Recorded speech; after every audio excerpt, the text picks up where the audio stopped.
কি অদ্ভুত ঘটনা না ঘটালো তিনটি সারস একটি কুমির মিলে। মানবতার পরিচয় কীভাবে দেখালো, কোনো মানুষের পক্ষে এটা সম্ভব কিনা জানি না। কোনো মানুষের দয়া মায়া সহানুভূতি থাকা সত্ত্বেও কোনো মানুষ মানুষের পাশে এরকমভাবে উপকার করে না। অনেক মানুষই ক্ষতি চায়, অনেক মানুষ আবার ভালোও চায়, সব রকম মিক্সিং আছে।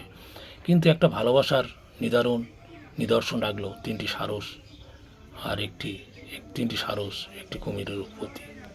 দেখুন, কোনো একটি সময় কোনো একটি কারণে একটি কুমির জল থেকে উঠে ফুল পথে চালিত হয়ে হাই রোডের উপর দিয়ে রাস্তা পেরিয়ে যাচ্ছিল। হঠাৎ তিনটি সারস তাকে দেখতে পাওয়ার পরে তারা তাড়াতাড়ি করে হেঁটে সেই তার যাত্রা অভিমুখে বাধা হয়ে দাঁড়ায়। কারণ এই পাখিটির উপর যদি কোনো গাড়ি চাপিয়ে দেয় বা তাদেরকে বাঁচাবার জন্য, তাদের নির্ভুল লোককে তাদের জলাশয়ে আবার ফিরিয়ে নেওয়ার জন্য একটি সারস তার অভিমুখে গার্ড হয়ে দাঁড়ায়। দুটি সারস ডানা মেলে ট্রাফিকের মতো ভূমিকায় গাড়িগুলোকে আটকে দেয়, যাতে গাড়ির ড্রাইভার এই পাখির উপরে গাড়ি না চালিয়ে দেয় তার জীবন হাতে বাঁচাবার জন্য।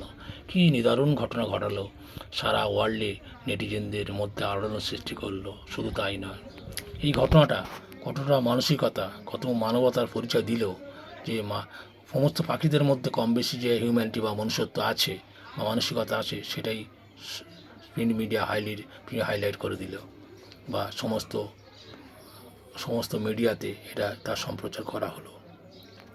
যাই হোক, আবার সেই পাখি তিনটে তাকে ডানা মেলে আড়াল করে রাস্তা দেখিয়ে আবার তাকে তো ফিরিয়ে দিল। সেই জলাশয়ের কাছে পেয়ে তাতে আবার ঝাঁপ দিয়ে পড়ে চললো। তখন তারপরে সেই পাখি তিনটি আবার তার নিজের গন্তব্যস্থলে ফিরে গেল।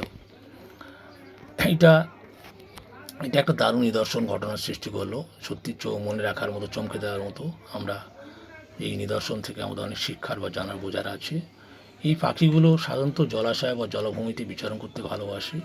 এরা বিভিন্ন খাদ্য সংগ্রহের অর্থে এরা জলাশয় জলভূমিতে বসবাস করে। এই পাখিগুলো সাধারণত লম্বা সরু ঠোঁট, লম্বা গলা, বিশাল লম্বা টাইপের হয়, উঁচু ঠ্যাং লম্বা।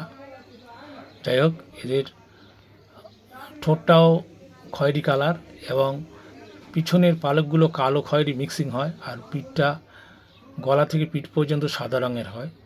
এরা সারিবদ্ধভাবে উড়ে সারা ওয়ার্ল্ডের বিভিন্ন দেশে বিচরণ করে, বিভিন্ন জায়গায় যায়, আবার কিছুদিন পর আবার তারা নিজের দেশে ফিরে আসে। বিশেষ করে এই সমস্ত পাখির প্রজাতিগুলো অস্ট্রেলিয়া আর উত্তর আমেরিকার পূর্ব গোলার্ধে এদেরকে পাওয়া যায়। 15 রকম প্রজাতির এই পাখি বিশ্বে পাওয়া যায়। যাই হোক, এই সারস পাখিদের ভালোবাসার নিদর্শন পৃথিবীতে অমর হয়ে থাকবে, ইতিহাস হয়ে থাকবে। বিজ্ঞানের মনে করেন আফ্রিকার চটিদার, বেলিয়ারিকা ও পাবুলিনা পাখিগুলো এই সমস্ত পাখিদের পূর্ব অধিকার বা পূর্বসূরি বলে মনে করেন।